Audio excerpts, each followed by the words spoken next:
চাকরি ফিরে পাওয়া সহ বিভিন্ন দাবিতে রাজধানীর জাতীয় প্রেস ক্লাবের সামনে সকাল থেকে বিক্ষোভ শুরু করেন সশস্ত্র বাহিনী থেকে চাকরিচ্যুত হওয়া সদস্যরা।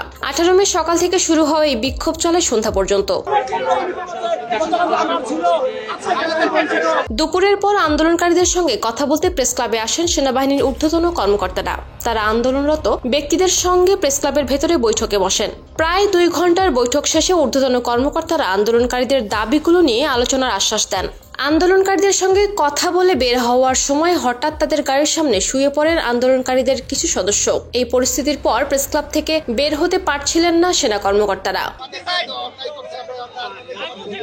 সেনা কর্মকর্তা আমিনুর রহমান গাড়ি থেকে নেমে সবাইকে বোঝান। তবে তার কথার বিপরীতে চাকরিচ্যুতরা প্রেস ক্লাবে বসে আজকের মধ্যেই সমাধান করতে বলেন। পরে তিনি আবারও প্রেস ক্লাবের ভেতরে চলে যান। বিকেলে আরো একাধিক সেনা কর্মকর্তারা প্রেস ক্লাবে আসেন। তারা আবারও আন্দোলনকারীদের বোঝানোর চেষ্টা করেন। তিনি আন্দোলনকারীদের মধ্য থেকে 8 জনকে নিয়ে আবারও আলোচনায় বসার প্রস্তাব দেন। আন্দোলনকারীরা জানান, বাংলাদেশ সহযোদ্ধা প্ল্যাটফর্ম ব্যানারে তারা সকাল 7টার পর থেকেই প্রেস ক্লাবের সামনে অবস্থান নেন। বেলা 11টার দিকে প্রেস ক্লাব এলাকা থেকে জাহাঙ্গীর গেটের দিকে যাওয়ার জন্য তারা রওনা দেন। তখন আইন শৃঙ্খলা রক্ষাকারী বাহিনীর সদস্যরা বাধা দেওয়ায় এগোতে পারেননি।